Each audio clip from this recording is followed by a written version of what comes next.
ہے حجاب کا مسئلہ.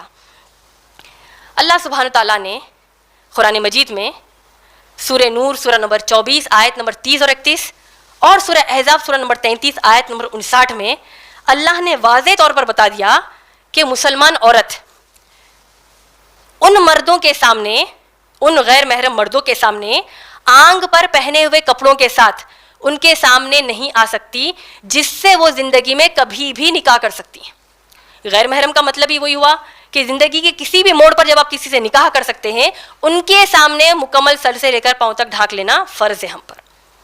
اور اس کے ساتھ ساتھ قرآن حدیث کی روشنی میں یہ بھی تعلیم ہم کو ملتی ہے کہ کوئی بھی مسلمان عورت بالغ ہونے کے بعد آفٹر ریچنگ پیوبرٹی وہ اپنے جسم کا کوئی بھی حصہ، یہاں تک کہ اگر اس کی سگی ماں بھی ہوگی، کپڑے اتارتے وقت یا بغیر کپڑوں کے اپنی سگی ماں کو تک نہیں دکھائے گی، سگی بہنوں کو تک نہیں دکھائے گی سوائے چہرے کے، ہاتھوں کے اور پاؤں کے.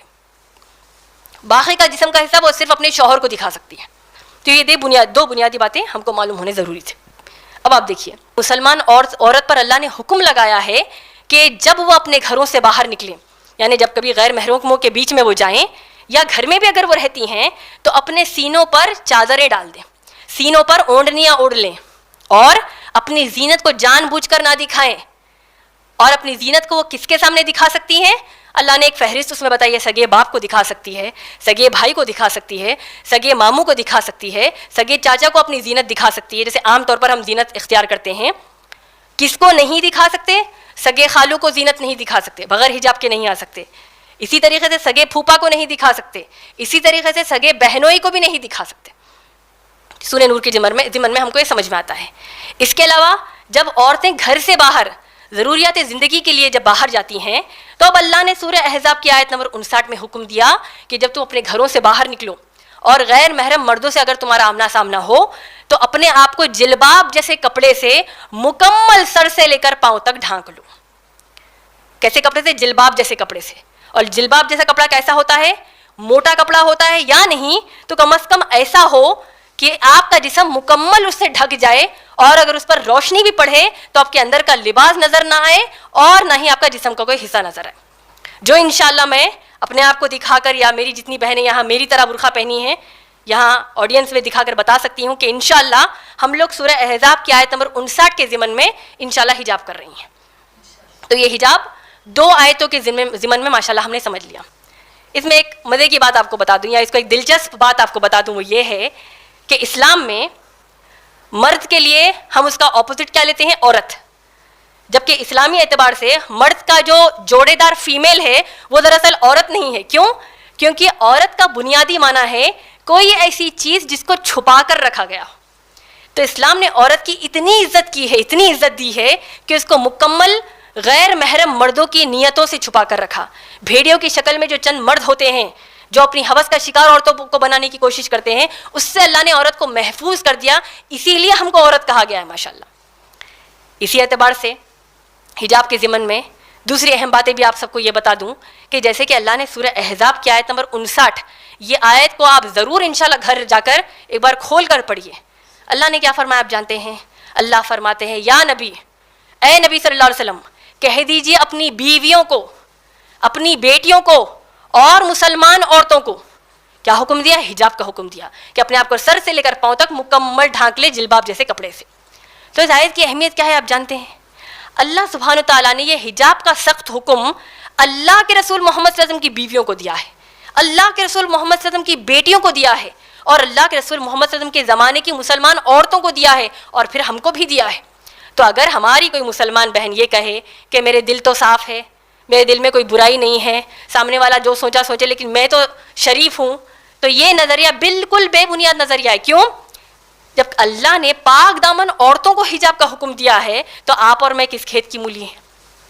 جب ان کے ہم اپنے آپ کو، وہ بھی آج کے زمانے میں کوئی مسلمان عورت کہہ سکتی ہے کہ میں شریف ہوں، جبکہ اللہ نے پاک دامن عورتوں کو حکم دیا ہے حجاب کا. تو یہ چیز کو ہم کو واضح ہونی ضروری ہے کہ حجاب کرنا ہم پر فرض ہے، اور جو ہماری بہنیں نہیں کرتے ان کو ہم اچھے سے نصیحت بھی کریں گے کہ وہ بھی حجاب کریں. اب حجاب کے ضمن میں دوسری اہم باتیں یہ بھی واضح ہو جائیں کہ اسلام نے ہم کو بناؤ سنگھار سے نہیں روکا ہے. بیوٹیفائنگ یور سیلف، اپنے آپ کا بناؤ سنگھار سے اسلام نے ہم کو نہیں روکا ہے.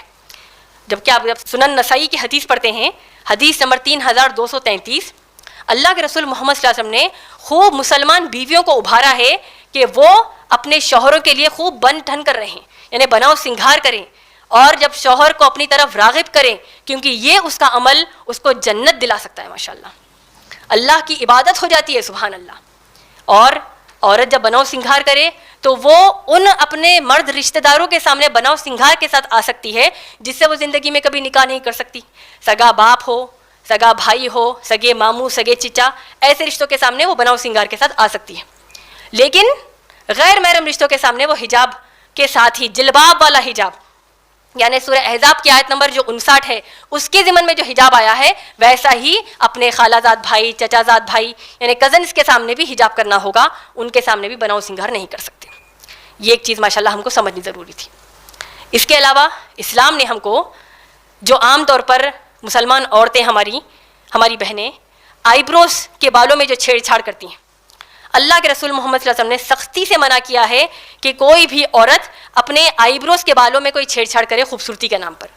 اسی طریقے سے بالوں کو اونچا جوڑے کی شکل میں یا چونڈے کی شکل میں سر کے اوپر باندھنا، اس پر بھی اللہ کے رسول محمد صلی اللہ علیہ وسلم نے لعنت بھیجی ہے.